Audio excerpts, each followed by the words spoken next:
Jam Session is a podcast where two guys who grew up in Dallas-Fort Worth discuss sports, craft beer, life, and their experiences living in one of America's most vibrant cities. If you love sports, you're going to love this show. If you love craft beer or you're curious about it, you'll love this show. Great conversations with good friends is what Jam Session is all about. Welcome. It's nice to have you here.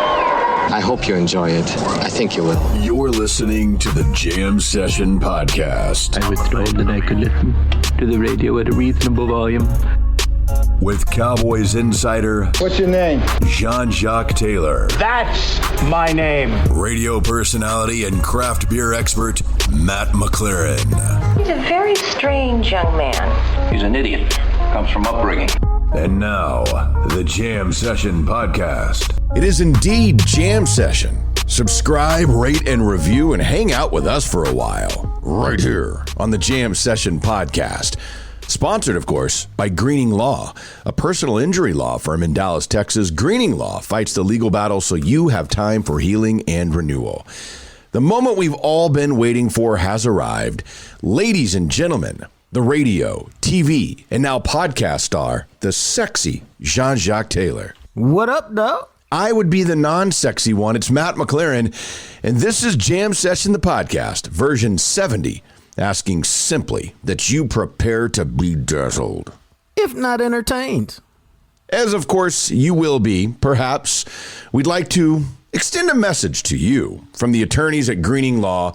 If you have been hurt in a car accident, experienced malpractice from a physician, a hospital, injured on the premises of a business, then you know something? You should probably call the lawyers at Greening Law. They have represented clients from all sorts of a variety of things that have just gone wrong, so to speak. And the staff at Greening Law, better known as the Green Team, will fight your legal battle for you. Well, as I like to say, Matt, we spend a lot of time on the podcast talking about fierce sports competitions. Check this out. The Green Team, it's your fierce legal competitor against the insurance companies. So what are you waiting for? And here's the thing I like the most when talking about the Green Team. Consultations are free. That means nothing. Nada. Zilch. Free consultations are the best. They only get paid, check this out, if you get compensated. So give them a call, 972-934-8900. That's 972-934-8900. Pick up the phone, give them a call. You'll be glad you did. Yes, and do it now. I'm serious. Like, if something has happened to you and you're not sure, do I need a lawyer? I mean, I've got these medical bills coming in. That's where the Green Team comes in. Robert Greening, Greening Law. Jacques just gave you the number, 972-934-8900. Call now. Office, Dallas, Texas. And, of course, I told you about my Jeep Rubicon from Blue Star Motor Group the other day that I'd been looking at. Don't tell me somebody already picked it up. I don't know. I'm afraid to go look. Because really, it doesn't matter. But I keep saying this. If somebody did get it, I really hope it's one of our Jam Session listeners, because then they will tweet us pictures and I will at least feel like I know somebody who's really enjoying it. But maybe you're like, a Jeep? I don't want a Jeep. Okay, fine. They have a vast array of vehicles for you. All of them are just superior quality, Carfax certified, pre-owned vehicles of all makes and models. So maybe you're not a Jeep person. Maybe you are a Sudan person. Maybe you are a Sudan person. I was just gonna let that sit there. Maybe you're a Nigeria person, or perhaps you're a Ivory Coast person, right? Or Cameroon person. I don't know why I picked Sudan. Pick any country in Africa. Maybe you're more into the Egyptian models of cars. I have no idea. Sedan. Maybe you like the sedan. Maybe you like SUVs. Oh man, you know what? Maybe you do like random countries, and you could put a sticker from whatever you like on the new vehicle that you get from Blue Star Motor Group. That was fantastic. BlueStarMotorGroup.com. Check them out, or just give Deb a call. If you are looking to buy or sell, if you are perusing the website and you have questions, she will answer them for you because she owns the damn thing. She didn't have to go, oh, you know what? Let me get back to you after I talk to my manager. She is the manager. 817-881-4066. It's BlueStarMotorGroup.com, a local family-owned business. Love those guys and always appreciate their support. I will say this. Maybe the Cowboys, I was going to say this, but then it wouldn't matter. I was going to say maybe the Cowboys should give Blue Star Motor Group a call so Jerry and Steven can find some superior quality pre-owned vehicles, maybe save a little bit of money that they could use in free agency, but it's not like they know how to spend it anyway. Damn, dog. Is that how you going out? That's how we're starting today? Well, see, I always think this, and I think there's two parts of free agency that you approach it with. Obviously, the fan part of you wants them to go out and you look at these teams signing players, and I think every year fans would love the Cowboys to make a splash. The realistic part that I have really adopted over the last few years is that I don't know who it would be that the Cowboys go out, throw a bunch of money to that comes in and makes some sort of an impact, because historically big money free agents don't tend to do that. No, they don't, because historically, I mean, just think about the NFL as you know it today, or as you've known it for the last few years. Just think about this. The first question you have to ask yourself, why is this player free? If they're this great and they're a difference maker and they're going to change my fortune, why did their current team let them go? And they let them go. And here's what I mean. You can franchise players. You can restructure deals to get players done. You can do you could do 10,000 things if you want to keep a player. So, and salary cap has nothing to do with it because you keep the players that you want. So why did they let this player go? Right. There's some reason. And as a GM, your job is to find out the reason. Why did they let this guy who appears to be great go? Why did they let Byron Jones go? He seems to be one of the top cornerbacks in the league. These stats say he's terrific. Why would Dallas not re-sign him? What's the deal? And you can find out the answer. And that's like anything else, man. You reconcile with yourself, whether you are willing to live with the flaws that the other person thought, I can't live with those. Right. And which is interesting because Peter King in his Football Morning in America yesterday had this list of these big name free agent signings from last season, I believe it was. And your point about Byron Jones, everybody wanted him to stay here. Maybe he would have functioned better. Who knows?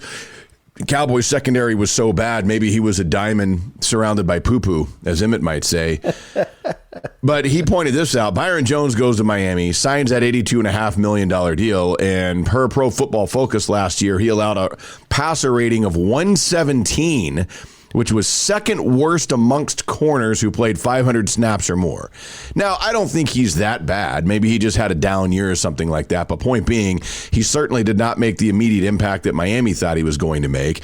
There's a variety of these that you see throughout the Robert Quinn's another great example of that. He parlayed what he did opposite DeMarcus Lawrence in Dallas into this massive contract with Chicago last year. Remember that? He signed for $70 million. All of us were like, damn, really? Two sacks. Exactly. He had two sacks. Two sacks. Matt will tell you, I could get 2 sacks in the NFL on my knees if I played 600 snaps. But I would not say that. I would not be able to. You know what, Jacques? I know for a fact I can hit 3-pointers for my knees. I also know for a fact that if I tried to rust the passer in the NFL, I'm not sure that I'd be able to stay on my feet. For 2 seconds? Yeah, I mean, I wouldn't even get past that. I'm not trying to actually get past the guy trying to block me. I'm trying to figure out, does he just throw me out of the way like a rag doll, or is there a way that I actually can stay on my feet? That would be the feat. I'll be honest. I mean, I don't make brags about football. So here's the thing, man. But if you talk about Byron Jones, and this is what you do in free agency, Byron Jones, to me, it worked out exactly the way I thought it would work out. Byron Jones is a good player. Sure. He got paid great money. And that's what you try to avoid. You don't want to pay good players great money. What you want to pay is play good players good money, not great money. And so he got a great deal, but that's what happens in free agency. That's why I'm always a fan of free agency, but you have to be careful in free agency, man, especially the first day when you're spending a bunch of money, because all these cats are free for a reason, and it's normally not because, I mean, you know, man, everybody's got flaws. Yes, and when you look at this right now, depending, and everybody's got their own list of top free agents or whatever, but you can go down and kind of pick and choose some of the ones that have signed so far. Probably the biggest name that didn't end up getting the franchise tag was Shaquille Barrett. Shaq Barrett, of course, that plays for Tampa Bay, who's had a really nice couple of seasons there in Tampa, and they were able to retain him. They couldn't franchise tag him and Chris Godwin. But it sounds like, look, man, the power of Tom Brady goes a long way. And Shaq Barrett, it sounds like, could have probably gotten more money elsewhere, but wanted to stay in Tampa. And he signed for 4 years and $72 million. But again, you re-signed with the same team that wanted to keep you, that kind of knows what you're getting. Joe Thuney right now, so far, is the biggest name that has moved teams. He is leaving the New England Patriots, going to Kansas City, and is signing a 5-year, $80 million deal, which is interesting because, of course, Kansas City had to cut their two tackles, Fisher and Schwartz, to get under the cap, but was able to, and this is what's really interesting. Some of these big money deals that have been signed, Jonnu Smith, for interesting, the tight end from Tennessee that went to New England, signed a 4-year, $50 million deal. And you look at the structure of some of these big money deals, and a lot of them are kind of like what the Cowboys did with Dak, where they are backloading the hell out of this. Oh, there's no doubt about it, man. You understand, all these deals coming out, what you have to do is get to what's the real money. Like Shaq Barrett signed a 4-year deal. It's really a 2-year, right? I think $36 million deal. All these deals have outs in them because they're trying to get around the salary cap this year, which is, $20 million less than they anticipated 2 years ago. So nobody was ready for a $182 million cap that went down when the cap has been going up $10 million pretty consistently every year. So these deals this year, the devil is in the details, as my friend Clarence E. Hill Jr. likes to say. And it's all about what's the real deal. Which is why we talk about Zeke Elliott. Okay, so he signs this 6-year, $90 million deal. It's really a 4-year, $48 million deal. Amari Cooper signs this long-term deal. It's really a 3-year, whatever it is, kind of deal. And then you have to decide if you want to buy in again at that point or make a move and restructure it or move on. And so that's how it is in free agency. So don't be fooled by the original numbers. I like to recommend overthecap.com. Just like that, overthecap.com is probably the best salary cap website out there. Jason does a fantastic job on it. Any cap question you have, the site itself can answer. Yeah, and it's interesting because, Calvin Watkins had the article in the Morning News the other day that showed that according to the Players Association, the NFLPA, the Cowboys had $19.4 million in cap space when free agency, the legal tampering period began and all that. Over the Cap has them at $18.8 million in cap space available, which was 12th in the league. And then after yesterday's signing, Spot Track, which is another one of those cap sites, has them with $18 million in space remaining, which would be 18th most. And, you look at it, and again, I don't know who it is that would be the apple of the Cowboys' eye. Maybe it would have been somebody like Shaq Barrett. I think Carl Lawson, to me, would be somebody that I was highly interested in. He signed for 3 years and $45 million with the Jets. The Cowboys aren't going to sign one dude to an average of $15 million. And also keep in mind, if we just go with over the cap's number of $18 million, it takes you $7 to $9 million to sign your draft class. Yeah. So you have to remember that just because you see that number of, I don't know why they don't get out and pay one of these guys, deduct the draft class from that. So let's just say the Cowboys have about $11 to $10 million, maybe, if that, to work with actually bringing people around. Ain't no different than your bank account. I looked at my account yesterday. I had about $6,700. I felt rich. And then I realized I got like $6,300 worth of bills. So I got like $400. Sucks how that works, isn't it? Yeah. All my stuff hadn't gone through yet. The rent and all this other stuff. So it's just like that for the salary cap. What you see is not really what you may have. And they spend accordingly. And here's the other thing. Much like your bank account, the salary cap is a fluid number. Today you got $100. Tomorrow you got $112. The next day you got $87. The next day you got $300. It's a fluid number that changes all the time. So when you look around the league, before we get into what the Cowboys did, since obviously they're not making any splashes in free agency, and then I'll tell you the one that surprised me the most, perhaps the move the Cowboys have already made. As I said, right now, the biggest names, really the guard, as I mentioned, going from Patriots to the Chiefs is probably the biggest move, switching teams. The Patriots were players in free agency yesterday, but it's interesting too because, Jonnu Smith, they bring him over and they gave him a big contract, but a lot of the names the Patriots signed yesterday don't really jump out to me like, oh my God, they got this guy. I mean, they got that dude from Baltimore, the edge rusher, Judon, who's pretty good. They signed him 4 years, $56 million. They brought in a couple of other names. Nelson Aguilar, the failed Eagles former first-round pick, who I don't even remember him being with the Raiders recently. He had a good year with the Raiders last year. Signed with the Patriots 2 years, $26 million. They re-signed Cam Newton. They signed Jalen Mills from the Eagles, this safety, to come over on a 4-year deal worth about $6 million a year. So they also signed Kendrick Bourne, the wide receiver from San Francisco. So the Patriots, of all the teams in the NFL, were big players, but they had a ton of cap space, and they still do. They still have something like $60 million in cap space. Because they don't sign nobody, because Bill Belichick thinks his system is the reason why they win all the time, whether it's offense or defense, aside from Brady.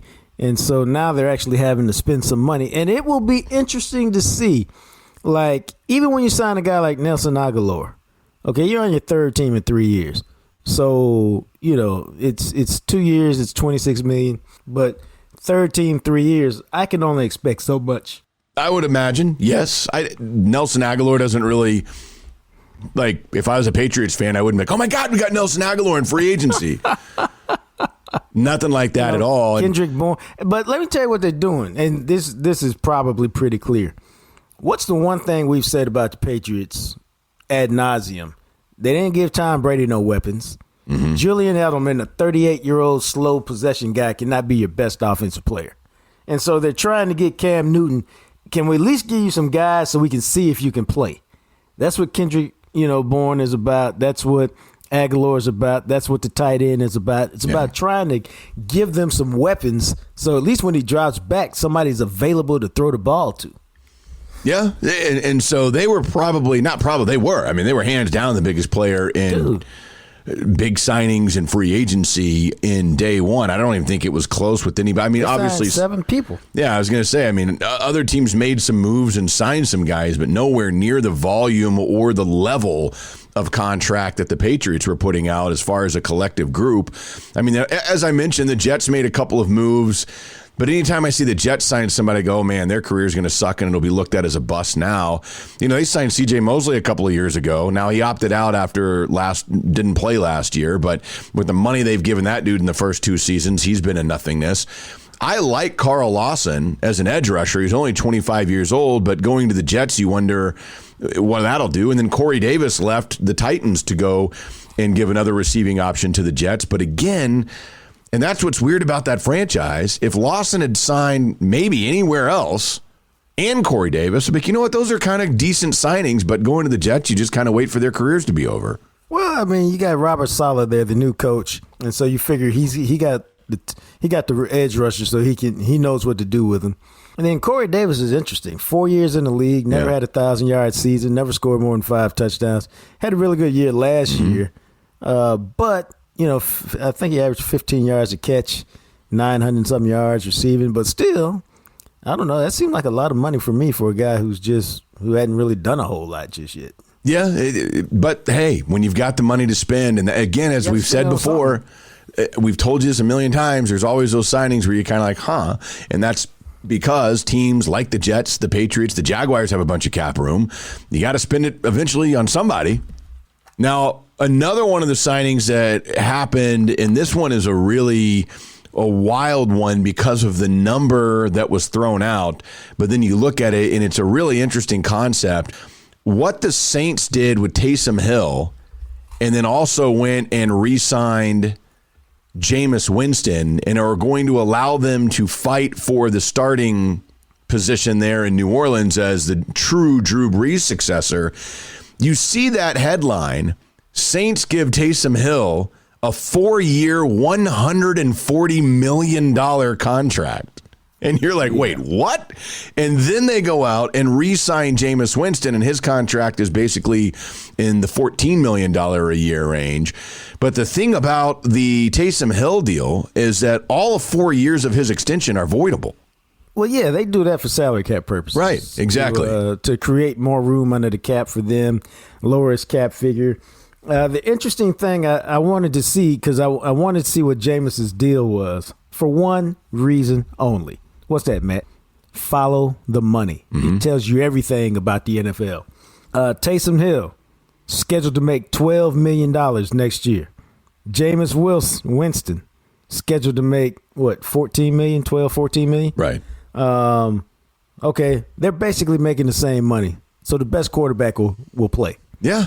I have a hard time believing Taysom Hill can beat out Jameis Winston. He's just a more talented player. And I think if you make Jameis Winston a quarterback, then you can still do all the fun stuff that you want to do with Taysom Hill. Right. If he's the quarterback, you can't do all that stuff. Correct. It doesn't work nearly as well. Yes, and again, that's what was the whole thing about Taysom Hill, and that kind of Taysom Hill, he'll be. I can't wait for him to dominate the league when Breeze is gone, and you're kind of like, what? What do you? I think I've always thought this was weird is that people forget how old Taysom Hill is, and that it's not like he's some dude that just showed up as a rookie out of college last year. Right. I don't know why people forget that. I mean, Taysom Hill is older than you would generally expect somebody to take off. I mean, I don't think people realize he's 30 years old. Taysom Hill is 30 right now. He'll be 31 when the season begins. No, he's done. I mean, he's done a hell of a job for himself. No doubt. Of course he has. But he ain't no spring chicken. No, he's not. And generally speaking, you're not looking to all of a sudden make a dude a starting NFL quarterback that's going to be 31 years old who has never been a starting NFL quarterback, and he's already been in the league for 4 years. Nope. That's just how it is. So we'll see, but I thought that was an interesting way. Smart how the Saints structured that Hill contract where they can void it and walk away from it at any time. They got to get creative, man, because they still have to get under the cap, as does, I think I'm trying to remember who it was. It's still like 30. Oh, it's the Rams. The Rams still today, as we record this, are still like $30 million over the cap.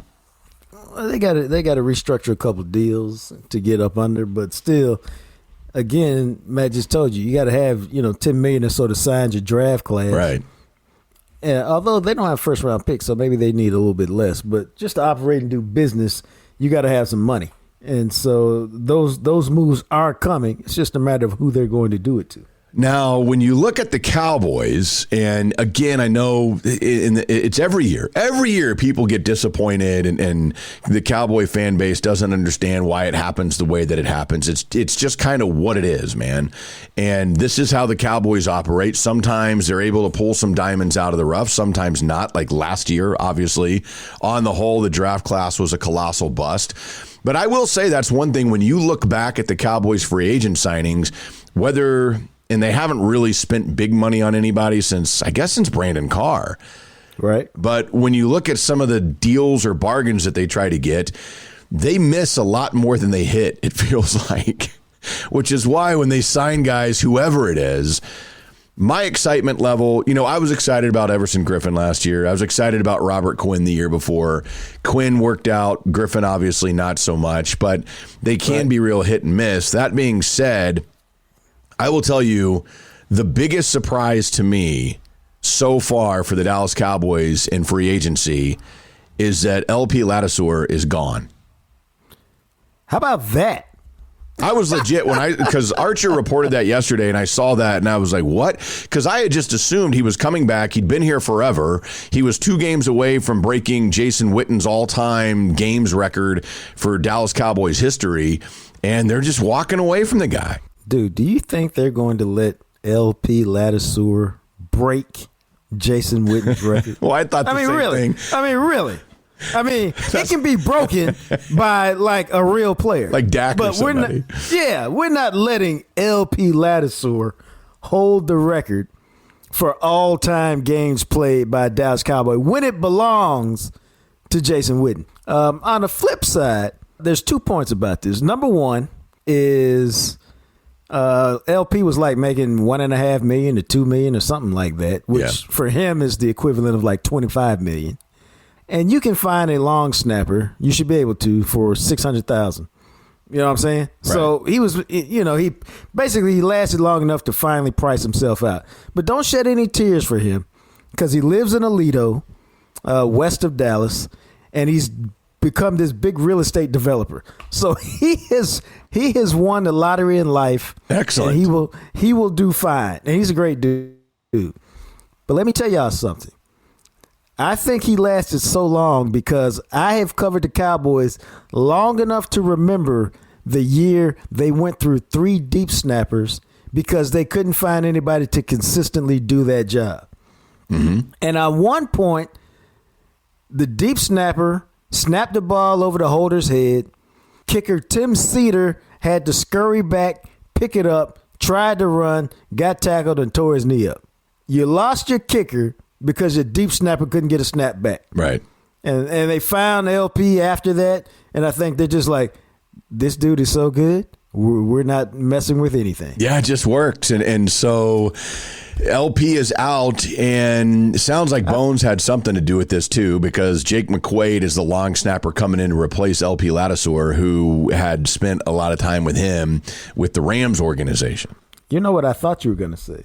What? I thought you were going to say the most surprising move is that they signed Noah Brown to a 1-year deal. I wasn't really surprised by that. Noah Brown is Will McClay's pet cat because he's got pretty good hands. He made a few plays last year. He's good on special teams. He's a really good blocker for a wide receiver. And you're like, who cares? I want you to catch passes. Right. Except when you want him cracking back on safeties and linebackers to help Zeke get to the edge. He's really good at all that. And he's a really smart player. So whatever you ask him to do mentally, he can handle it. And all of that has made him Will McClay's pet cat. Yes, and they did. They're going to bring back, as you mentioned, Noah Brown for a year. The other two were Antoine Woods and Cedric Wilson have been tendered with their original round tender, which basically means Cedric Wilson, if he is free as restricted free agents, both Wilson and Woods are allowed to go. They could negotiate with another team. If they find an offer they would like better, that team must then give the Cowboys something. Now, in the case of Woods, all it gives the Cowboys is an opportunity to match the offer because he was an undrafted guy. Wilson, if Wilson found a better offer somewhere, if the Cowboys don't match, then they would get a 6th-round pick from whatever team were to sign Cedric Wilson. And maybe, you know what? Maybe there is a team out there that would be interested in Wilson for a 6th-round pick. I'd be surprised, but I don't think so because there's so many receivers in the draft. Right. You just go get one for free. Exactly. Woods is interesting to me. And let me tell y'all something. Ain't no doubt in my mind he's taking, if he gets one nickel more, he's taking it. Oh, no doubt. He'd be gone in a heartbeat. Because as he put on Twitter the other day, my backup has made more money than me each of the last 3 years. He plays a position that takes a heavy toll on your body. He's done a fantastic job making himself a player. And so if he gets any money, an opportunity to move, he'll move. And that's one of the reasons why he hired Drew Rosenhaus last year. Mm-hmm. Like, go find me a deal somewhere. Let's go. Because he's trying to get paid.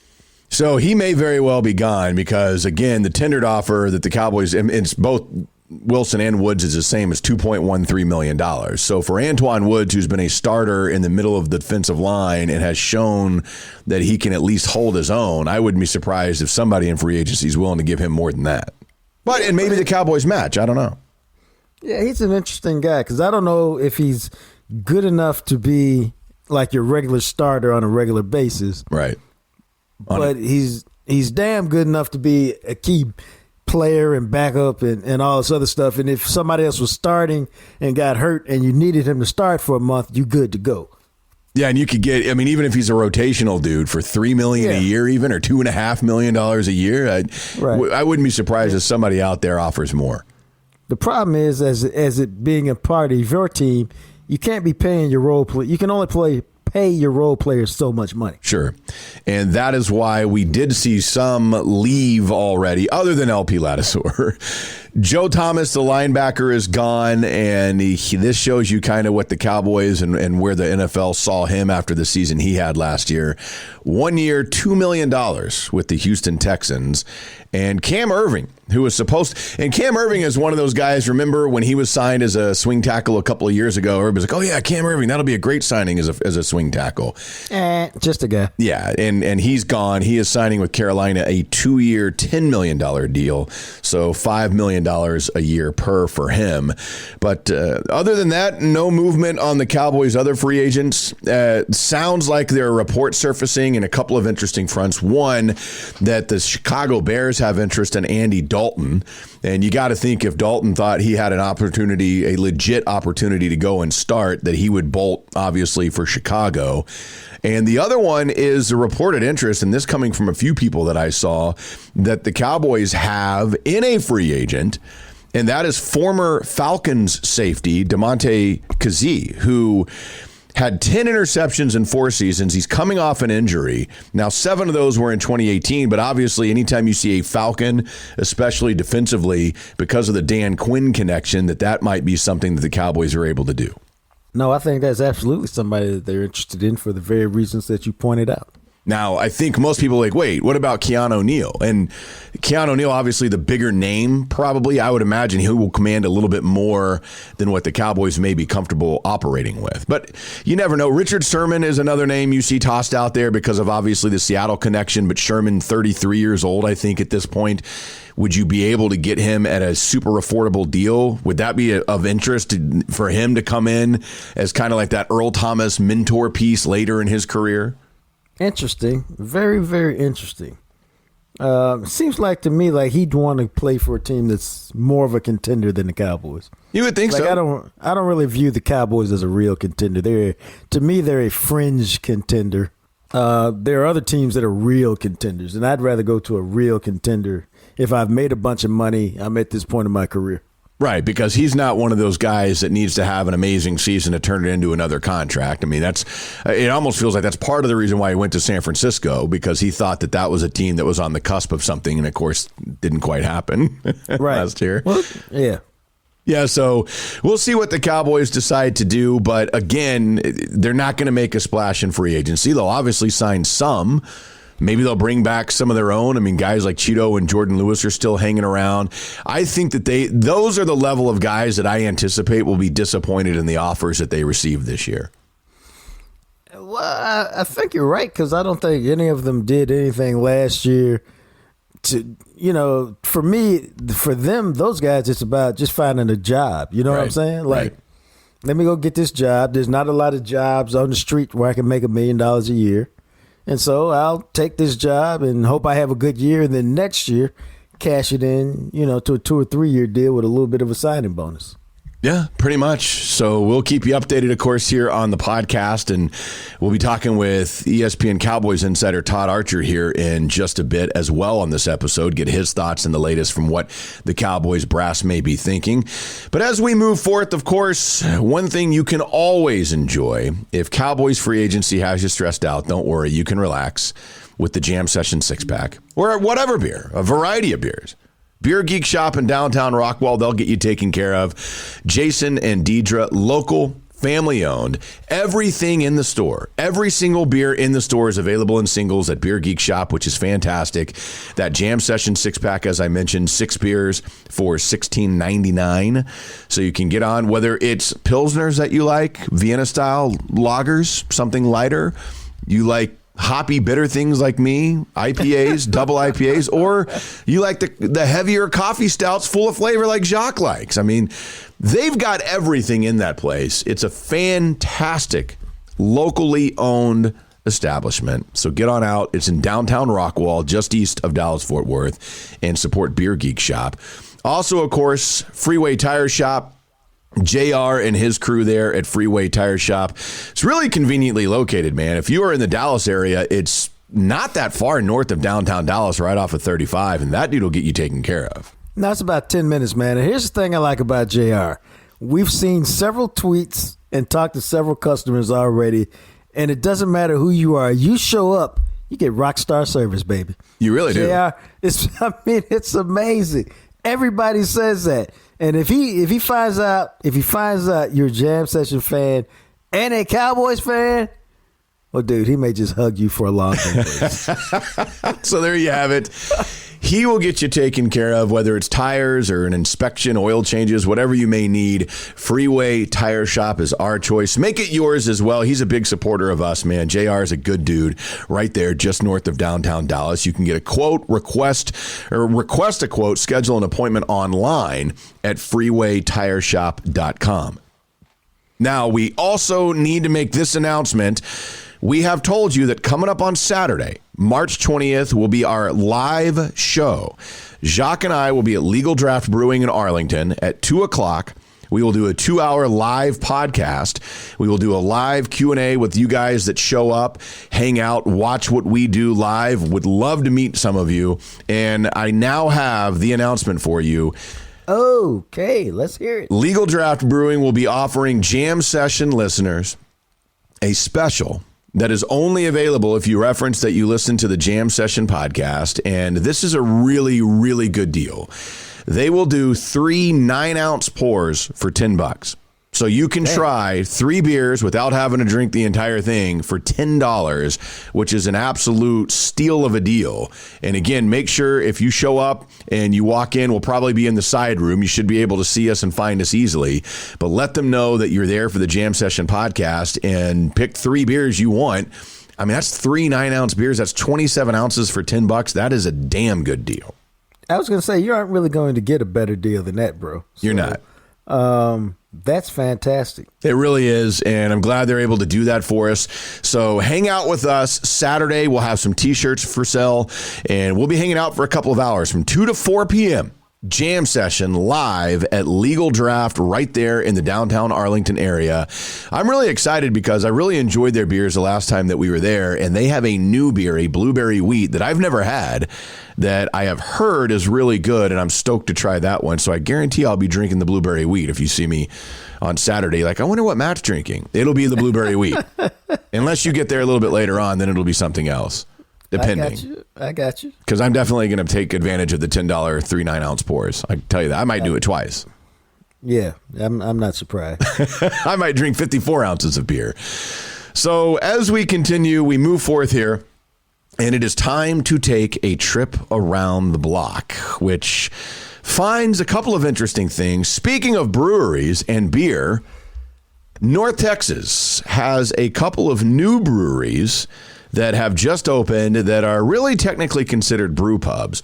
One of these, and this just goes to show you the vastness of the area, this is known as Big Spray Brewing. It is a brew pub. They serve food and have some beers on tap in Princeton.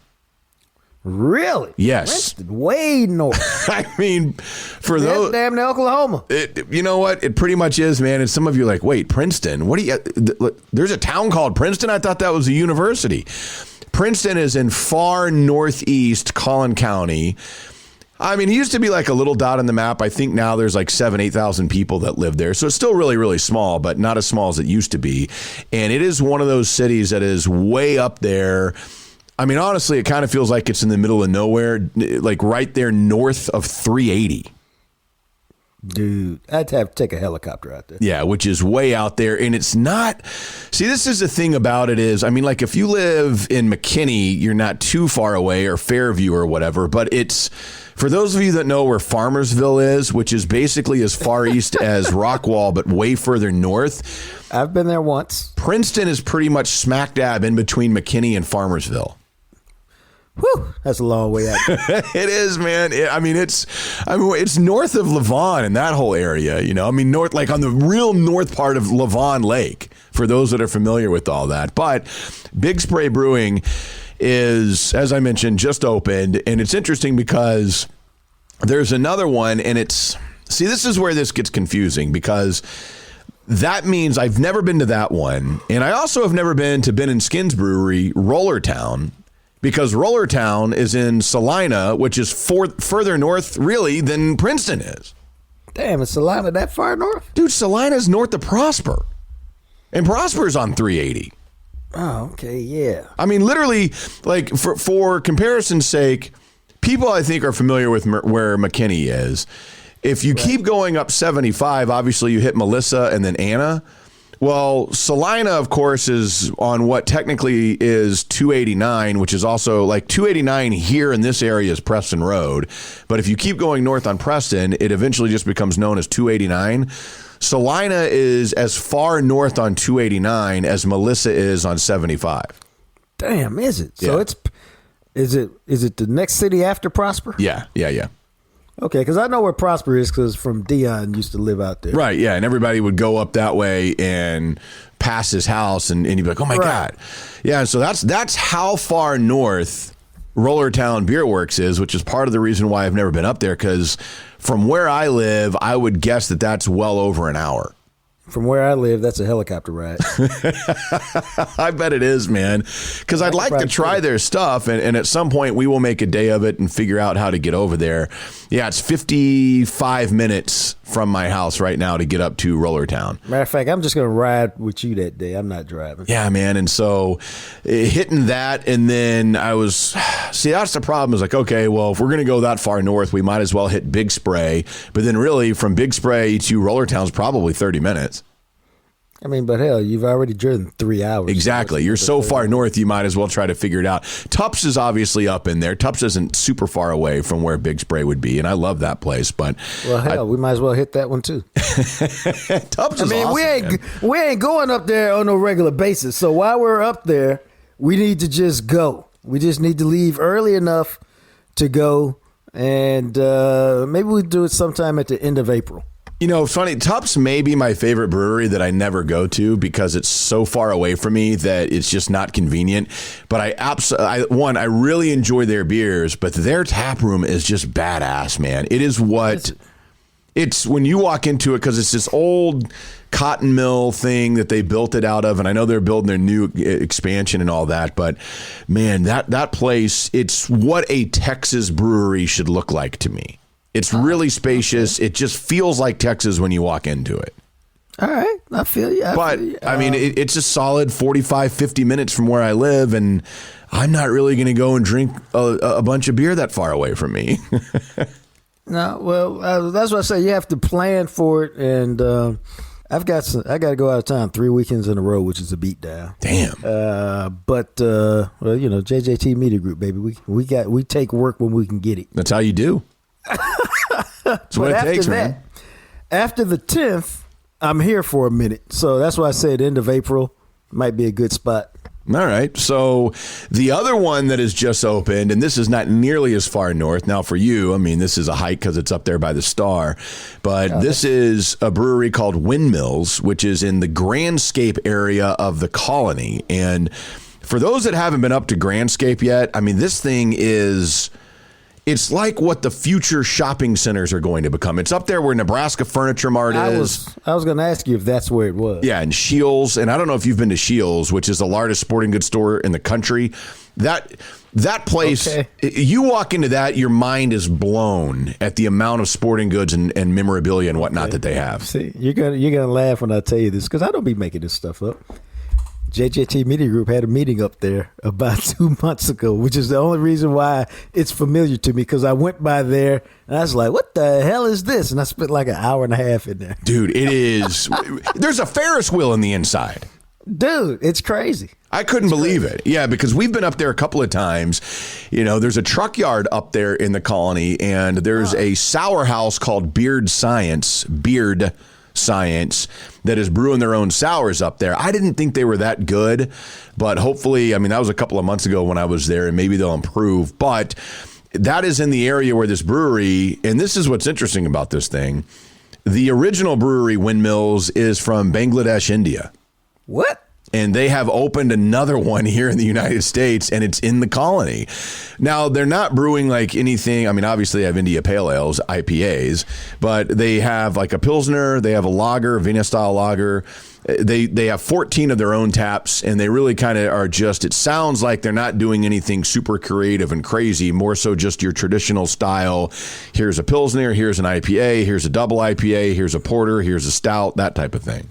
They just want to be solid.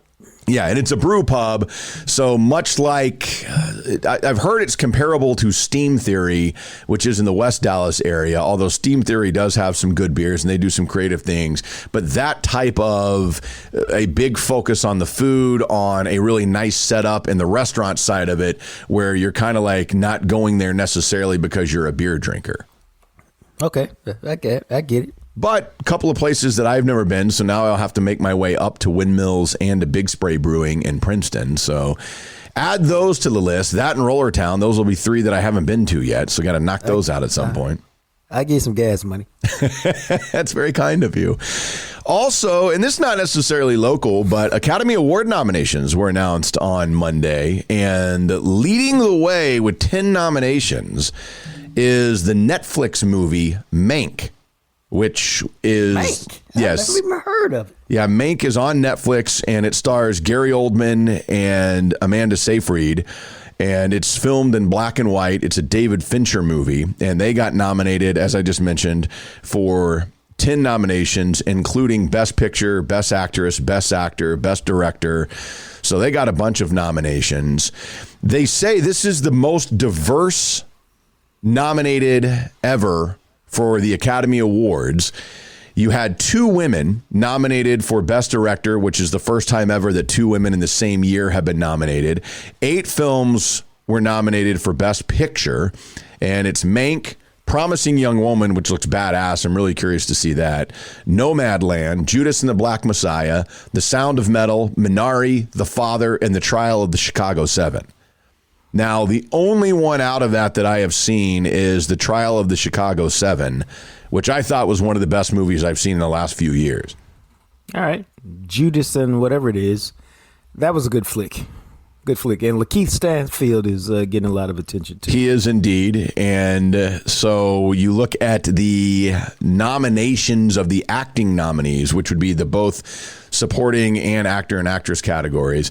9 of the 20 acting nominees are people of color, including the Chadwick Boseman, who was nominated for Ma Rainey's Black Bottom, Riz Ahmed, Sound of Metal, Steve Yin for Minari, Daniel Kaluuya, and as you mentioned, Lakeith Stanfield for Judas and the Black Messiah, Leslie Odom Jr. for One Night in Miami, Viola Davis for Ma Rainey's Black Bottom, Andra Day for The People vs. Billie Holiday, and Yoo Jung. I'm probably mispronouncing that, obviously. I apologize, for Minari as well. So a lot of diversity from the nominees this year. Which is fantastic, man. I just think it's great. I'd be surprised if Boseman doesn't win it. He was fantastic in that movie. Plus, he gets the sympathetic vote for his death. Yeah, the posthumous awarded, which I would imagine. He was fantastic in that. Matter of fact, I watched the movie because I'm a big Viola Davis fan, and I left the movie going, damn, Boseman did the damn thing in that movie. Yeah, and apparently Riz Ahmed is phenomenal as well in The Sound of Metal, and I'm curious to check that one out. You know, Hopkins has already won an Oscar. Gary Oldman won his Oscar a couple of years ago. What was that for? I think that was for Tinker Tailor Soldier Spy, if I recall correctly. Maybe wrong. I tried so many times to watch that movie. It's just too heavy for me. Yeah, and so because I think you're right, I would be very surprised if Boseman doesn't win at this point. If Gary Oldman hadn't won an Oscar a couple of years ago, it wasn't for Tinker Tailor. What the heck did he win for? I'm trying to remember now.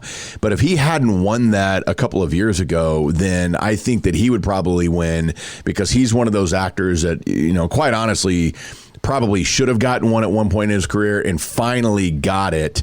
I think it was for The Darkest Hour, because he played Churchill in The Darkest Hour. I think that's what he won for, now that I recall. And that was just a few years ago. So yeah, I think Boseman will win. The interesting thing, Viola Davis now landed her 4th Oscar nomination. She is the most nominated black actress of all time. She's fantastic, man. She is fantastic. I mean, she is. You know what I saw the other day, awesome. bro? I saw it on TikTok. And whenever this happens, I'm just fascinated by it. And they take the top 2/3 of the screen and they show you the scene. And on the bottom third of the screen, they roll the script. And so you can see the actors bringing the words to life. Yeah. And it's dude, that thing always blows me away, because you see how it's written And then you see how they, how they took it and how they took breaths and they made it a conversation instead of the words on the page. Right. Because for some reason, lovely Lorraine has been watching soap operas while she's been home lately. Wow. And dude, one scene came on yesterday. I think it was The Young and the Restless, I think. And I was like, I got to tell you, girl, this is some of the worst acting I've ever seen. Yeah. They sound like they're going, so what did you do today, Matt? Well, after I left home, I went to the store, and then I was confronted by Venus. Well, what did she say to you, Matt? I mean, it was awful. I was like, how are these people on daytime TV? They're terrible. Yeah, I've never understood that type of acting. It's like overacting for the most part. The over dramatic, really where they just cast people who look really good for the most part.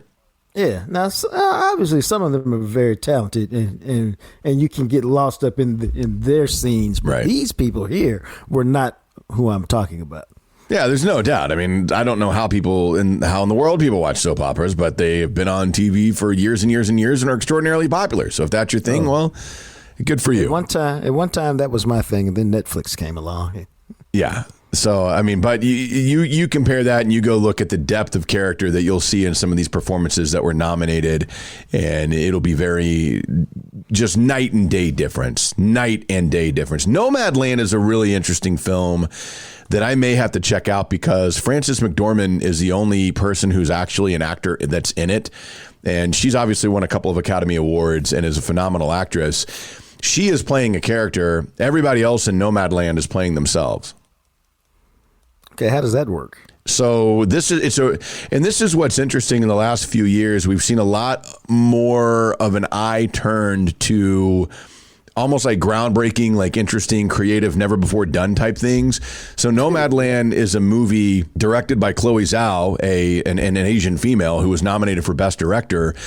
And it tells the story, I can't remember exactly, it's like out in the middle of the desert somewhere where something shut down and these people were scattered and now live as nomads, essentially. And so Frances McDormand plays the main character, and it's centered around her, and all the other people that are in it are actually themselves basically portraying their real life. And so they shot it. They didn't rehearse. There's no rehearsal. They did one take of everything, and McDormand it's almost like half movie, half documentary where she interacted with these people, and there was kind of like a loose script for some. It's almost like, I mean, look, even in improv, people think that improv, and sometimes in movies, obviously, people will just ad lib, but in true improv, there is a structure to it. In true improv, there are rules and there is an idea of what you're trying to accomplish in anything. So it's not just like you're going out there and people are like blah, blah, blah, blah, blah, and this and this and this. Like there's actually okay, what is the rule of this game essentially that you're playing, that you're trying to get to? And it sounds like in what they did here that was kind of the same thing. Like, okay, there's a loose script. We want your real stories. And they went and they interviewed these people and talked to them at one point. And she was like, oh my God, I remember when I came by 4 years ago and you told me this story. Now, blah, blah, blah, I lead you in, I'm leading you into it, and tell me that story again, and all of a sudden the camera's on and McDormand's there and they're acting, and it's interesting. Well, see, they get credit. I say one of the hardest things to do is to be original in the year 2021 because everything's been done.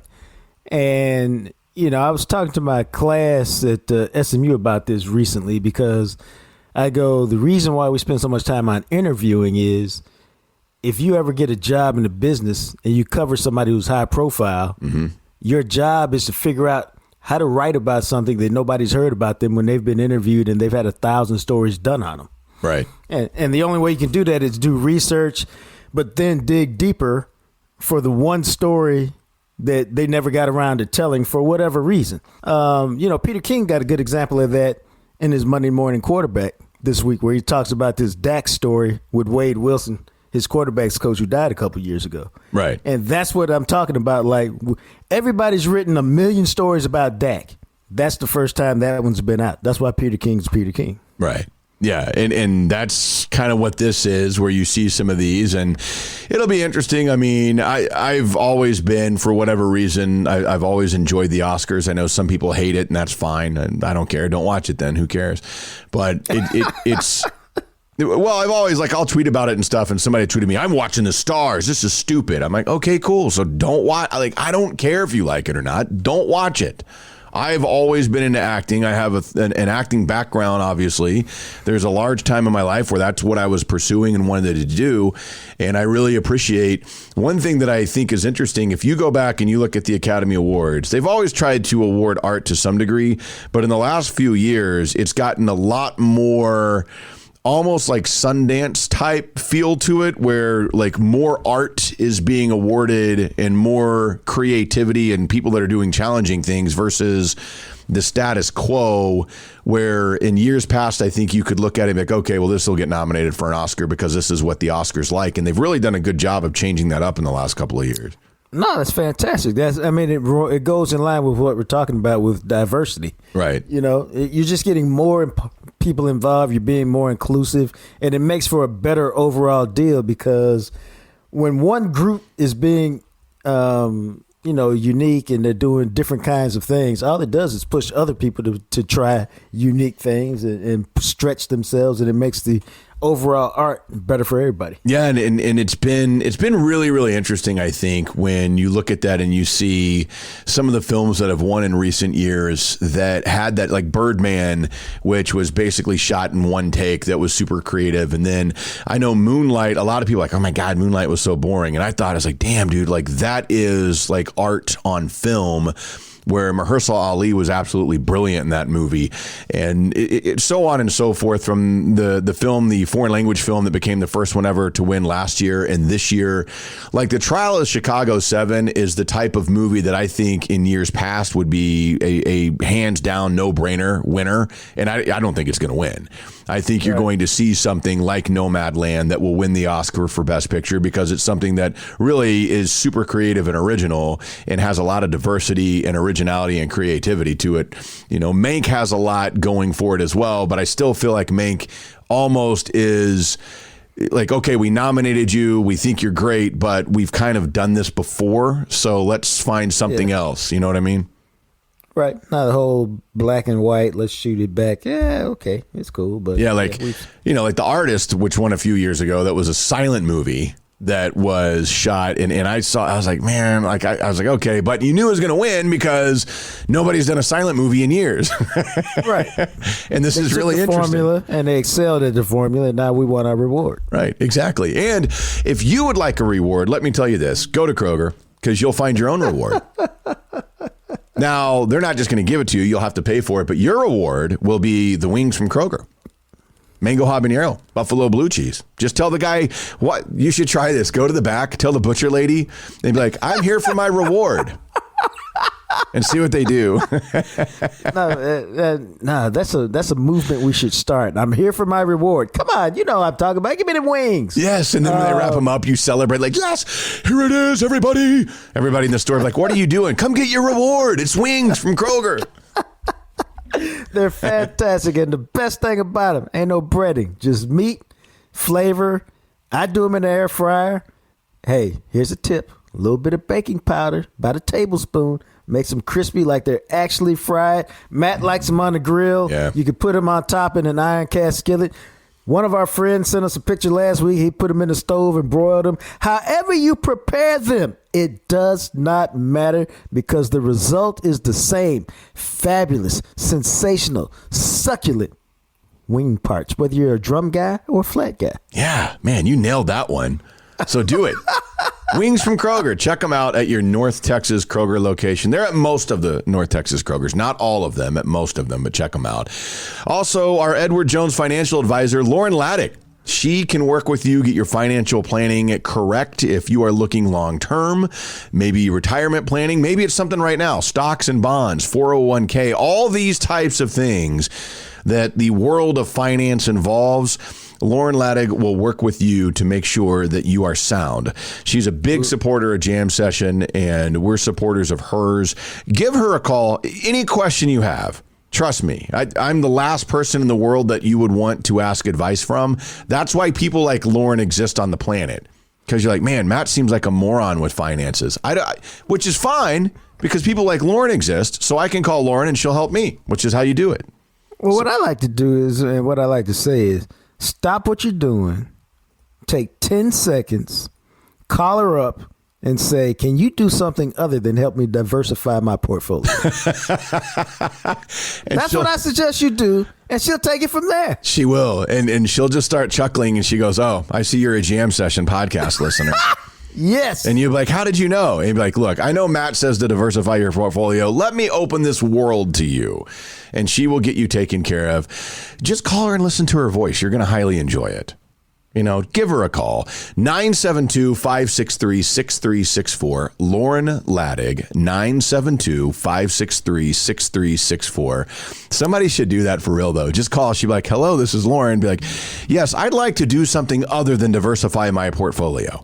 She also likes craft beer. She does. How can you top that? She does like craft beer. That's true. You guys could not only talk about finances, you could talk about some craft beer as well. Right. Over a flight, she can diversify your portfolio. And do whatever other things there are in that world that she's an expert at. 972-563-6364, Lauren Laddig. As we move forward, it is time to check in with our ESPN Cowboys Insider, brought to you by our friends at BlueStarMotorGroup.com. The greatness of Todd Archer joining us. And Todd, I know, much like all of us, you must be overwhelmed with excitement for the Cowboys free agency. It happens every year, right? You just, you love all the signings, how they just go out there and set the market on guys and raise expectations and have you thinking, my gosh, they're going to sign every great player there is. It's a spring ritual like none other. Sarcasm. I think the real question, though, before we dive into free agency and all the things the Cowboys might do but won't, or should do but won't, we got to ask you, man. Everybody knows Witten's your guy, just like Darren Woodson was my guy. Everybody's got a guy if you cover a team long enough. But I think number 2 on Todd's list might have been LP last year. How you feeling about him leaving? Well, okay, there's 2 answers to this. No, he's not number 2 on the list. Where's he on the list? Because he's on the list. Yeah, I don't, of like all-time guys that I've dealt with. Yeah, where's he on the list? In Dallas? Yeah, in Dallas.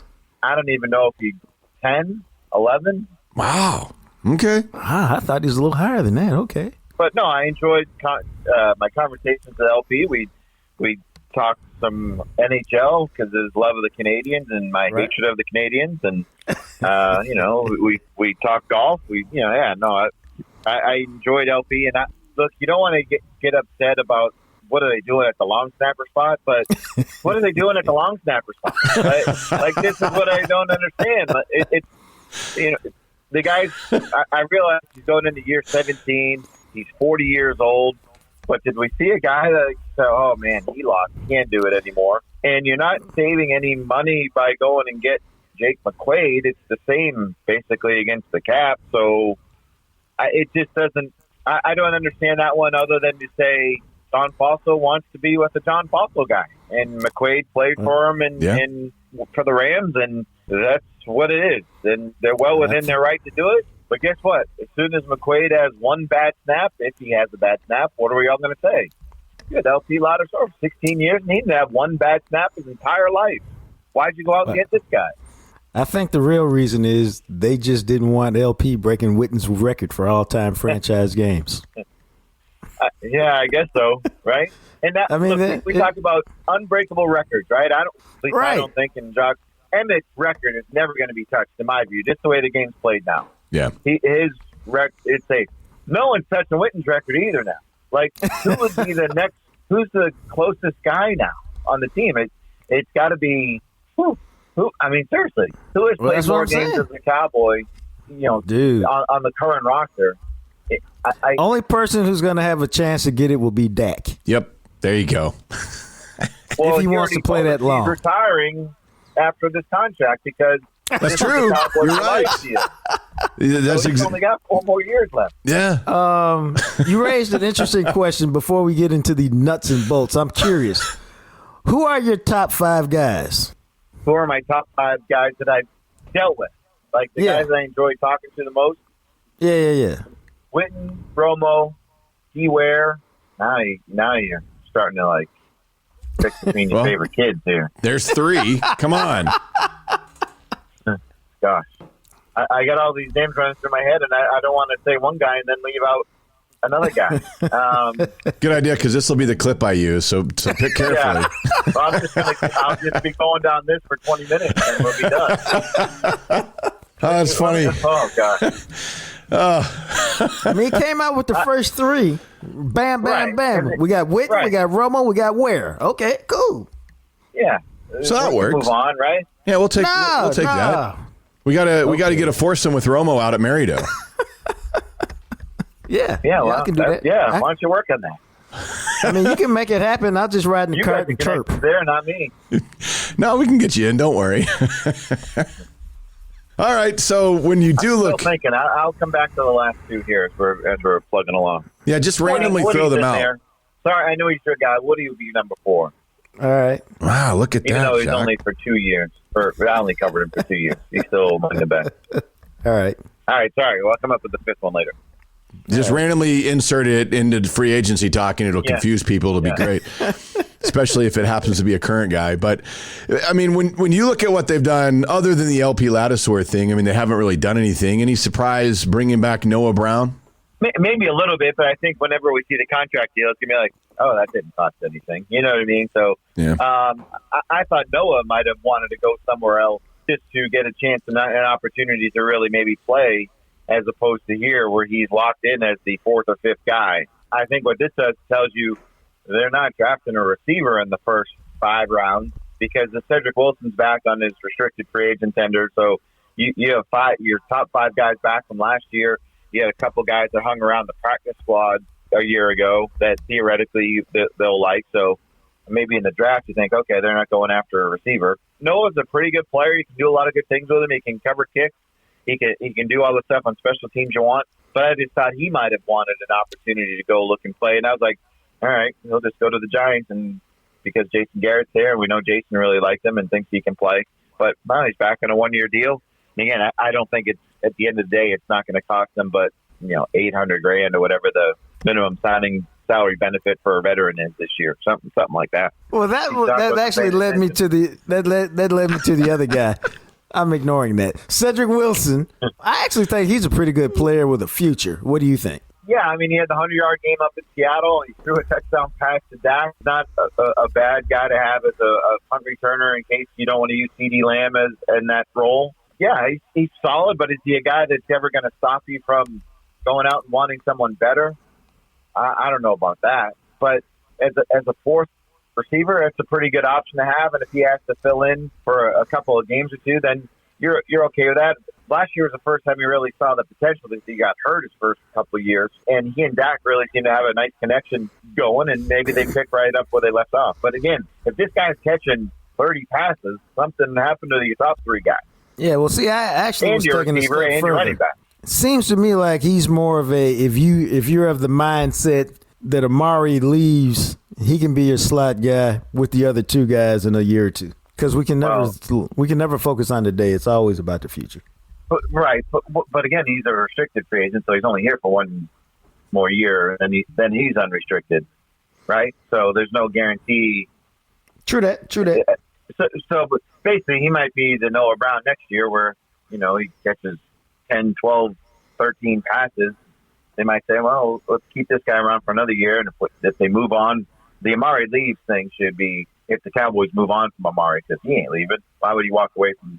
He's not going to leave $20 million on the table. Cowboys might walk away from him because of the cap and wanting to keep Michael Gallup, and you effectively save some money by keeping Gallup and cutting Amari next year if they don't rework his contract this year.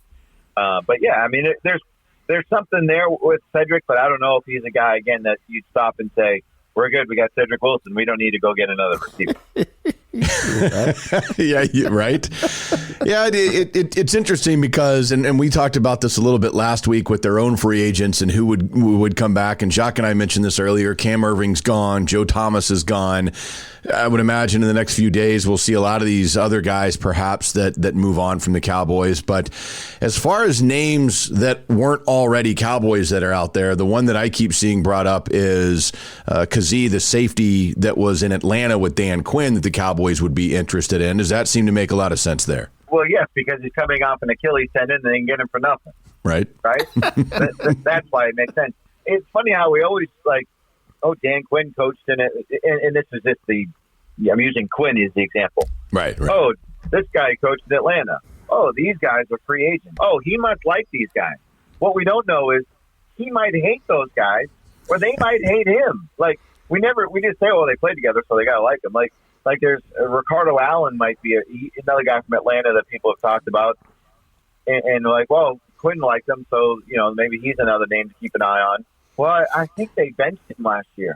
So why would the guy want to come play for Dan Quinn and Joe Witt, the secondary coach, after he just saw his playing time go down? So, I mean, it makes sense. And he was a guy that I think he had 10 interceptions in his 4 or 5 years down in Atlanta before getting hurt. Right. If he did that here, that might be Ring of Honor material with the way the secondary goes with interceptions. But again, coming off an Achilles tendon, the Cowboys have, and Britt Brown, the director of rehab, and Jacques knows this better than anybody, they've had a lot of success with guys coming back from Achilles tears. And I think Barry Church might have been one of those guys, too. As a safety. I think so. You can definitely connect the dots to a guy like that because of the price you get because of the injury, the Cowboys' history of dealing with guys coming off that injury, potentially the background with Dan Quinn and the scheme that's going to use here. It all kind of makes sense, but I'll go back to the number one focus being the price isn't going to really cost you much of anything. Now, what do you think they end up doing, or will it be a couple of weeks? I don't think it'll be a couple of weeks. I think it'll be, let's say the first wave of free agency ends Wednesday. Right? Like it used to be like the first week of free agency, the first wave of free agency would be a week. It's really now like 3 days. And if you go back to last year when the Cowboys started signing guys, it was probably in that day 4, 5, and 6 span. And what were we saying? Man, the Cowboys did a lot of smart signings. They got Gerald McCoy. Oh, how Clinton Dix? He knows Mike McCarthy. How did that one, for all the people, what we just said about, how did that work out with going inside? He didn't make the team out of camp. They added Dontari Poe. There's the big nose tackle they needed. He lasted 7 games. So free agency has not been kind to the Cowboys in recent years. Their best free agent signing in the last, what do we want to call it, 7, 8 years might be Jeremy Mincy. And Jeremy Mincy was a great dude and played well, but if that's your best free agent signing, you've really not done much in free agency. And I mean, look at last year. Yeah, no doubt. And some of these guys weren't unrestricted free agents because they were cut. Darryl Worley cut after 7 games. Everson Griffin traded after 7 games. Poe cut. McCoy hurt. Didn't. Clinton Dix doesn't make the team. Blake Bell and Greg Zuerlein are probably the best 2 signings, right? Yeah. Am I missing anybody? And Dalton, again, doesn't count towards the comp pick formula because he was cut by Cincinnati. He was okay. He was fine. You thought he would have been a little bit better, but I think he was impacted by the line more than anything else in their inability to protect him up front. If he goes to Chicago and is their starter, good luck. I mean, and good for Andy because you got what you wanted. You'd have another chance to start where clearly that wouldn't happen here. Yeah, if is he not just Nick Foles? Like there couldn't be that much of difference between the two. So this is I was thinking of this yesterday. If because the rumor was, one of the rumors was Jameis Winston was going to go to Chicago, right? And okay, that would make some sense for Chicago. You got to do something different. And all of a sudden I started thinking, well, if I'm New Orleans, why wouldn't I go after Andy Dalton with that roster and the defense they have and how they protect him? And Sean's a great play caller, as we all know. That one made a lot of sense, but now it doesn't matter because Winston's going back to New Orleans, and we'll see what he can do. That, but Jameis Winston should be the starter. I don't think Taysom Hill was gonna. He's not a quarterback in my mind, but Sean Payton knows more than any of us. If that happens and Andy Dalton leaves, I guess they're players in the quarterback free agency market, like with a Tyrod Taylor, a Colt McCoy type, somebody that's out there that's a free agent? Again, it's going to come down to the price, right? Because they got Dalton last year for $3 million. Right. I think Chase Daniel's going to be available. He'd be an option. Nick Mullins out in San Francisco didn't get tendered, so he could potentially be on that list of guys. I think they would look at it. They do the weirdest thing here with their backup quarterbacks, because when Romo was healthy, they had legitimate backups like Brad Johnson and John Kitna and Kyle Orton. And then when Romo got hurt all the time, they had Brandon Weeden, Kellen Moore, a fourth-round pick named Dak Prescott, I think his name was. Like that's what their plan was. So now that Dak is, coming off this injury, so they go back, we're good with Garrett Gilbert as our backup. or Cooper Rush is still around. You know what I'm saying? Like, I mean, I would look, and if the price is right, I would do it. And, the names we all just mentioned, throw it all in a hat and say, those are good guys to have. Right. But again, if you're asking if you're those quarterbacks, you also have to know you're likely walking into a situation where you're never going to play. Well, Chase Daniel will love it. Right. Dude. Hey, that guy has had the best NFL career. No doubt. Any quarterback. I mean, how many millions has he made? I mean, it's unbelievable. Yeah, it's amazing for a guy that's barely even ever set foot in a game. One thing Jacques told me years ago is Jason Garrett, the best thing that ever happened to Jason Garrett was winning that game on Thanksgiving, because that got him like a decade in the league. Because everybody always came back to, that one start against Green Bay and he beat the Packers. You know what I mean? You just play a couple more, play well in sparing moments, and they're like, there's still something there. But all those Tyrod Taylor, Colt McCoy, Chase, you throw them all in the mix. Here's the offer, but fellas, who wants it? You take it, and maybe they'd be good with that. Yeah, it's interesting to me because Cowboys free agency seems to be one of those things where it's never a guy that you've really heard of, and if you had, it's because he used to be good at some point, and there's a reason why a few days into free agency, that name that that used to be good is still hanging around out there.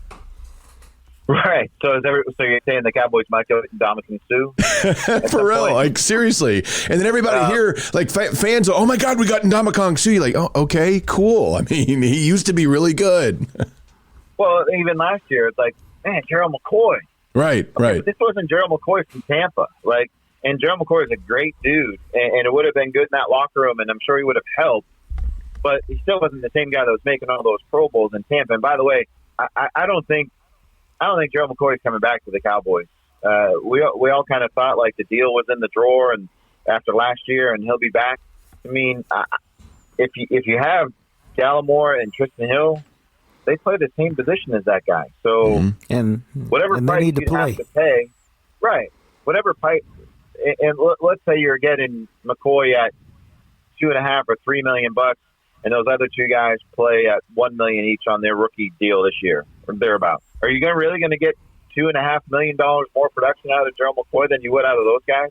So there's my trend at analytics trying to look at that one. I just don't think that one's going to happen. Yeah, it's I don't know. It's just one of those things because you say Sue, and that's one of those guys. I don't think that's happening either. But you're talking about a 34-year-old dude. I mean, even McCoy coming back is 33 years old this year, and that's part of the thing that I think people have a hard time understanding is every once in a while they get the diamonds in the rough that they'll pull from other teams' practice squads or that McClay finds that nobody's really ever heard of. But it seems like the names that we know, like I said, they bring them in. And now Robert Quinn turned out for 1 year that was good, but for the most part, if that was a trade.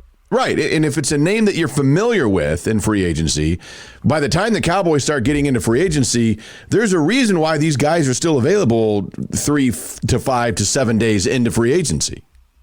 Yeah, they're old, they're overpriced, right? They're coming off injuries, or they're just not, very good yet in their career, or they're on the downhill slide of their career. You're just trying to get me to say Benson Mayhew's name here, and twice you asked that question. There it goes, your 5th favorite guy ever, huh? Yeah, right. Yeah. We haven't forgotten. Let's get back to that. 5th guy. Well, I'll give you my 5 while you come up with your 5th. Sean Lee would be number 5. Did you talk to him on some day other than Friday? Yeah. Yeah, they used to hang out all the time. So is Sean Lee coming back? What has he told you? I've not talked to Sean about. I think he wants to play. obviously that was what he was saying towards the end of the season. I don't know about that. If Jalen Smith and Van Der Esch had played well enough where you're like, okay, yeah, we're good at linebacker. Add another young guy in the mix. Sean Lee at $1 million. You wouldn't take Sean Lee at $1 million? No guarantee to make the team? If he getting $1 million, he's going to make the team. I mean, if they sign him, they're not going to cut Sean Lee. I mean, I guess so. It's not my $1 million. So yeah, I like Sean. So I don't wish him any ill will. Sounds like you do. Sounds like he's on your top 5. Yeah, why do you hate Sean Lee, Jacques? You're trying to get rid of a classic Cowboy. What's wrong with you? Let's make this the quote. Make this the quote. Both of y'all full of shit. How about that? That's the quote. You know what? It will be. Thank you for that. Find out what he's talking about. Yes, exactly. Why did Jacques just tell me and Todd Archer that we're full of shit? Find out. Listen. You know what? He probably will make that the thing. My top 5, I did it real quick. Arch will probably fall out laughing on number 2. Woody, Quincy, Keith Davis, Leroy Glover, Keyshawn with a narrow edge over Patrick Creighton. Okay. And Tony Tolbert and his family, by the way. Yeah, man. His daughter died, I believe, unexpectedly yesterday. So. Yeah. I sent him a text yesterday. I always feel weird if I don't know, it's just me. If you know a dude personally enough to text him, I always feel weird Don't use Twitter. Yeah, that's what I'm trying to get. Yeah, right. I mean, it just feels like if I know him well enough and I got his number, so I sent him a text yesterday. It was just me, but I was just like, if I got his number, this doesn't feel right for Twitter for me. And so I just sent him a text yesterday. Yeah, I agree with that sentiment. And I'm the guy on Facebook when you get like the birthday notification. Right, Hey, yeah. it's Jock Taylor's birthday. I'm going to text Jock that it's his birthday. Hey, happy birthday, man. I'm not going to go on Twitter with his 17,000 other friends. Right. Happy birthday, JJT. And it's just kind of grandstanding. It does come across that way. Yeah, I don't know why that is. It is weird. I do the same thing. I don't know what it is. So All right. Todd Archer, thanks, man. We appreciate it. Hopefully we can do 6 through 10 next week of our favorite Cowboys. All right. Be working on that. Be ready to go. See what I can do. All right. And LP will be number 10. Fair enough. All right, Todd. See you. See you guys. All right, there he is, the greatness of our ESPN Cowboys insider, Todd Archer, brought to you by BlueStarMotorGroup.com. Check those guys out. Give them some support and a fantastic selection of superior quality Carfax-certified pre-owned vehicles of all makes and models. And, it's interesting, and we always tell people this, and we have Todd on, and he tells you that. We talk to Chill later in the week. He'll tell you the same thing. Just don't expect a lot in Cowboys free agency. Like, I wasn't kidding. I mean, that's what the Cowboys do, right? They'll sign a name eventually, and we'll all be like, oh, they signed this guy. Man, he was really good 8 years ago.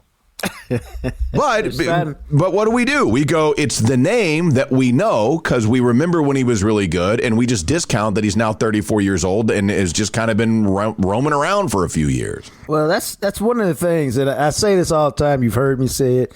You can't fall in love with the name on the back of the jersey. It's what they're doing right now. It's what the tape says right now. Not what they used to be, not what they have been. It's right now. What are they doing? And a lot of times, guys that decide what they're doing is not that great. Yeah, and you know, this is a wonderful example of what I'm talking about. Happened last year with HaHa Clinton-Dix, because everybody goes, oh, wow, damn, HaHa Clinton-Dix, he's a Pro Bowl safety. Man, he was a first-round draft pick out of Alabama. Man, that is awesome. You discounted the fact that Green Bay didn't want him anymore. He played barely at all in Washington for 9 games. They didn't want him. Then played a season in Chicago, and they didn't want him. Dude, I was never down with him. I'm like 3 teams in 3 years. That's what I'm saying. No. But the fan base goes, well, holy crap, a 27-year-old Pro Bowl safety because he did make a Pro Bowl 4 years previous. That's what we do in free agency because we recognize the name. We're like, oh my God, a former first-round draft pick. This is going to be great. And of course, there's a reason why he's bounced around the league and why he was available that late in free agency for that amount of money. Yep. That's just what it is. That's reality. Why his career feels like it's over. It is. I mean, it's not like teams were rushing to sign him when the Cowboys let him go in training camp last year. Yeah. As a matter of fact, no team did. I think it's interesting, that point that you brought up, and it's funny because I do the same thing with those. When you have somebody's number, I've always found it weird, and I basically have stopped doing this unless it's like a family member and I want to kind of tell a story or something on Facebook for others to see. For the most part, I don't do the birthday thing on Facebook. And then pretty much everybody who wishes me happy birthday on Facebook is somebody that I don't really know, because the people that I do really know just text me or tell me in person. Yeah, I don't know why. I mean, people's birthdays come through. A lot of times I'll throw up a thumbs up or something. Right. Because they like the acknowledgement or whatever. But if it's a really good friend of mine, normally I may do it on there, but I usually send them a text or call them, or I wouldn't call you because you don't answer the phone. No, but just text me. A text. I like to screen my calls, even with pretty much everybody. Yeah. So I don't take it personally anymore. Yeah, it's hard to get through. Plus, I don't know, like a lot of the times, people have a weird knack of calling me when I'm on the toilet. Well, you should be available then, because you aren't doing anything but grunting. I mean, I have one friend, I kid you not, I don't know what it is. 80% of the time that he tries to call me, and I'll text him and be like, dude, I'm literally using the bathroom. He's like, you're always using the bathroom when I call you. I'm like, well, I don't know. I really am. I don't know what to say. And I don't have conversations when I'm on the toilet. That's my private time. Okay. That is something. Let me ask you that. Okay, we're going down this rabbit hole now. Wow. Do you and the lovely Lorraine leave the door open, or is that private time? I'm thinking, because I'm trying to find out what the answer to that is. Now, typically, Matt will laugh when I tell you this. I'm usually not in there long enough for it to matter one way or the other. I will laugh because it's amazing. It's world record pooper. My BMs typically take less than a minute. I'm a very regular guy. I drink a lot of water. I eat a lot of vegetables. Yeah. I'm blessed in that way. Now, the lovely Lorraine and I have an unwritten rule. If you're about to destroy the restroom, 99% of the time, we will go to the guest restroom on the other side of the downstairs in the house, so that you destroy that one, and so that everything else in the bedroom is left alone. That's nice of you. Well, yeah, we typically do that. So if you're going to destroy it, we typically go to the other one, because, if you destroy the bathroom and the bedroom, then if you got to go get something out of the closet, you're like, damn. If you got to brush your teeth because you're about to go somewhere, you're like, damn. If you're sitting in there watching TV, you're like, I almost said it. But if you go to the other room and it's just a short walk to the other side of the house, I don't live in a mansion, then everybody's cool. You come back and I go, hey, how you feeling? Oh, took care of a little business. I feel great. And it's all good. Yeah, I don't know what it is, man. I feel like, in my experience, and I know not everybody's like this, but once you get into a relationship and you've been together for a bit, I feel like women are a lot more comfortable with that, because, I mean, we all know how this is. Women go to the bathroom together all the time. I mean, you'll see 2 or 3 girls go into the same stall, and they just pee in front of each other all the time. And guys aren't like that. Like, guys don't ever do that. Ever. Like, what's your problem, dude? Right. I mean, there's a rule for people, and guys all know this. I don't know if women know this. This is real. If you go into a bathroom and there are more than 2 urinals, you never take the urinal next to the dude already there. Nope. You always leave a gap, even if you have to go to the short one. Yep. That's just what you do. I went to the short one the other day. That's what I'm saying. And women literally, and we all know this, and I wonder this, do women stop doing that as they get older, or is it just while they're young that 3 or 4 of them go in together? I don't know. I don't know. It depends on if they're, it's probably, the number probably shrinks as they get older, simply because they're not going out so much as they grow. Yeah, that makes sense. Because what happens is they'll go out, and I will say I think this is very smart of women at some point. Like, you'll go to a bar or whatever, and if there's a line for the bathroom, like, girls have no problem going, okay, let's us 3 just go in there together. And they all go in there together. I mean, you can have, like, your best friends will be with you. You could have been waiting in line for 20 minutes. You're like, nope, go ahead. Yeah. I'll wait my turn. I'm going in there alone, man.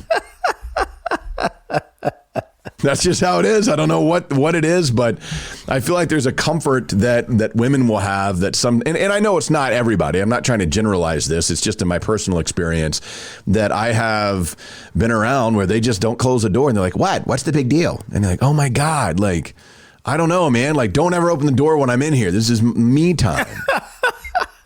Like I'm reading. Well, are you okay? You've been in there a while. I'm relaxing. Oh. I don't know what it is. All right. So again, man, speaking of the porcelain throne, maybe you'd like to sit on a throne made out of gold. Maybe you are sitting on a throne, a very valuable throne. You don't even know it. Maybe your house is a throne sitting on oil and gas minerals. I bet you're like, what? I would like to know how much those are worth. That's where RX3 Resources comes in. We're going to have to give these guys a free one now because tying them into a poop conversation, that seems weird. But you'll never forget them now. I was going to say, you'll never forget them. RX3 Resources. What are your oil and gas minerals really worth? I have no idea. I couldn't even give you, I don't even know how to make a fake guess.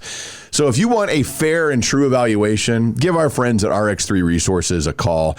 They've got a highly qualified team. They'll help you through the process. They'll use the latest appraisal data and make sure that your selling process is quick and simple.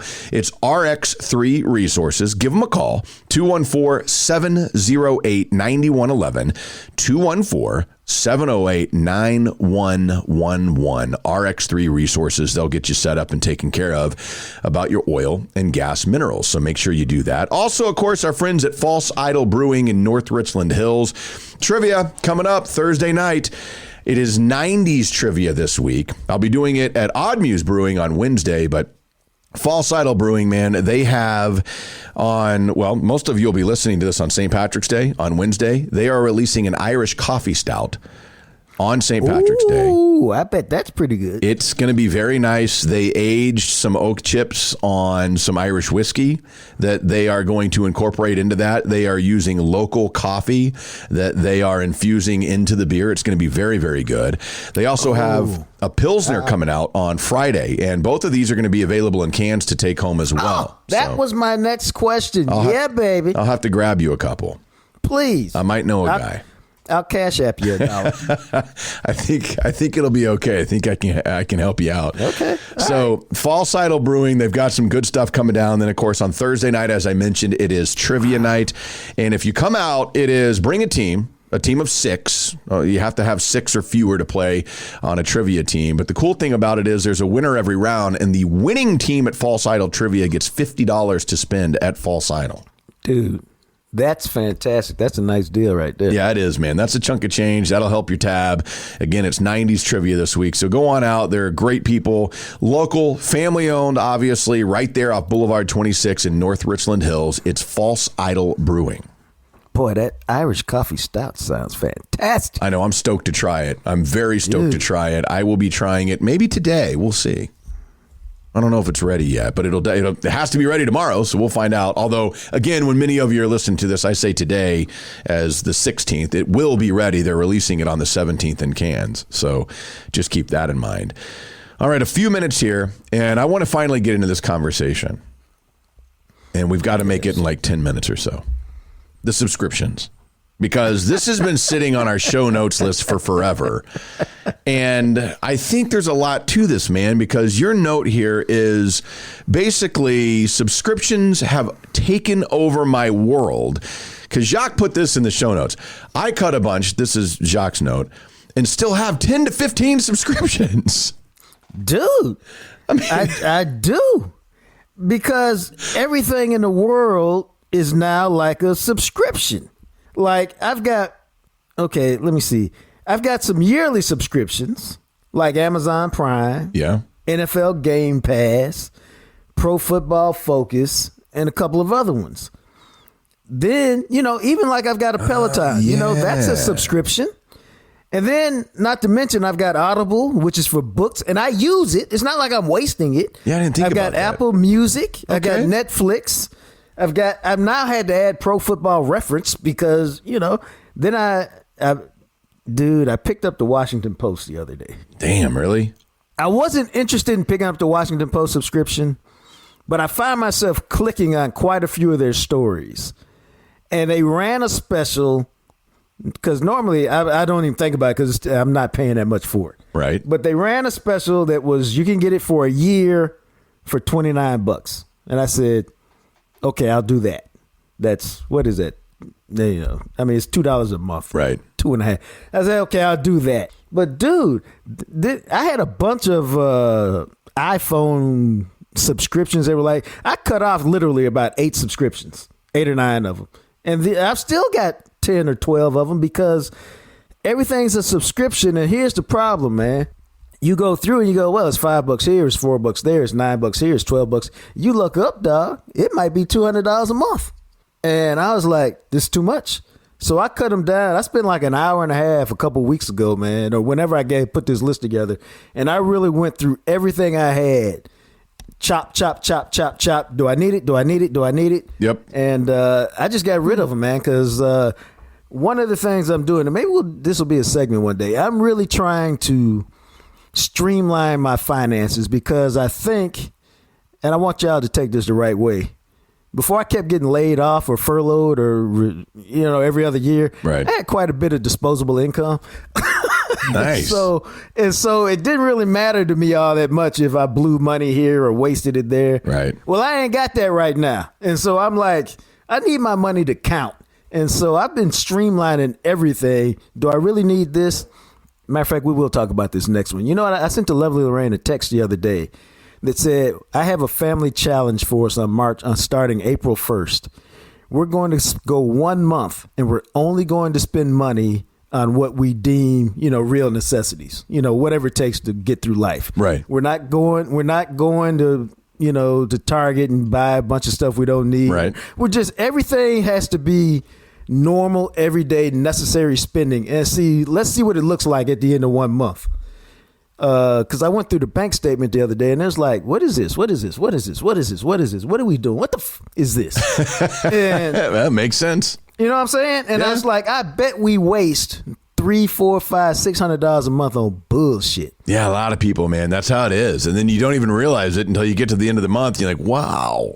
And that's how I got to this subscription thing, because I was like, damn, all these 12, 10, 8, 5, 4s are adding up. Now, yeah, they really do. Got? Yeah, I was trying to think about that because I have, I'm going to cancel my Sports Illustrated subscription when it comes up for renewal at some point. And I've had it since I was in high school, so that tells you something. But it's just, everything is online now. And the magazine just isn't it for me anymore, which is unfortunate, but that's just reality. So I subscribe to that. I've got, on a monthly basis, I know The Athletic. I do the sports only from the Dallas Morning News. I was trying to think what else. I do Amazon Music on a monthly basis. I'm trying to think what else I have. I mean, Prime, but that's an annual thing that I just got dinged for and I forgot about. And I was like, damn Dude, don't that make you mad? Like, what is this $120 for? Yeah, I wish they would send you like a warning. No money on that. Yeah, like something like, hey, just a reminder, coming up next week or the couple of weeks is your annual renewal date or something like that. I was trying to think, I have a subscription to the Dollar Shave Club where they send me razors every month. Yeah, and that's only like $7 a month for razors, which I'm going to use anyway, and I like their razors, so we get that. And you can pause that. Like sometimes if I notice I've got a backup of razors or whatnot, I just pause it for a month or two. Right. So that's a cool thing that I always enjoy, is trying to think what else I get on an annual or a monthly basis. I don't know. I mean, yeah, we do Netflix, but the lady, that's hers that she pays for. And then I do, we have the bundle of the Disney Plus, Hulu, and ESPN, which we get because Disney Plus is something we can always watch something with Maddox, and then ESPN.com. Like if you don't have a subscription, you can't read half the shit on there anymore. Right. Which is so annoying. Outside of that, I think that might be, I was trying to think. I can't recall having anything else. Dude, I had too many. And it was all, especially on apps, it's just all kind of stuff you can subscribe to. Oh, yeah. For sure. And so if you're not careful, like I wasn't, you just look up, you go, I've got all of these and I'm not using them the way they should be. I mean, I don't mind if I use it like Audible, it's $16 a month. I'm like, right. Okay, but I'm using it. I'm listening to audiobooks. Some are entertainment. Some are, for my business. And so I'm getting value out of this. So, okay, cool. And that's really what we're talking about. Are you getting stuff that adds value? And if so, okay, it's cool. But if it's not and you're just wasting it, then that ain't cool and you got to clean it up. Yeah, that's very true, man. So, yeah, subscriptions are one of those things where you got to have some of them. Some of them you forget about, and we've gotten a lot better at that, where there may be a show we want to watch that's on HBO or something like that, where we'll subscribe for a month, and then I put the reminder in my phone so it'll pop up. So I make sure to cancel it. So I only got ding. But then it's you say, okay, well, we're going to watch this show, and then we need to remember that all we're watching shows from the next month is HBO or whatever it is. Right. So that then when we're done, we make sure that we cancel that and things like that. So keep in mind, again, we'll remind you on social media, the Legal Draft Brewing live show that is coming your way Saturday. So you are just a couple of days away. Saturday, March 20th, Legal Draft Brewing in Arlington will be out there doing a live show at 2 o'clock on Saturday afternoon. So make plans to join us. But thanks for listening to the Jam Session Podcast. Check us out on Instagram at Jam Session Cast, Twitter at McMattRadio, at JJT_journalist. Thanks to Purple Elephant Music for the music you hear at the end and beginning of each episode. He is the radio, TV, and podcast star, the sexy Jean-Jacques Taylor. I'm just a guy, Matt McLaren. Tell your friends, subscribe, spread the love. Let's grow this thing together. We'll catch you next time. Available everywhere you listen to podcasts.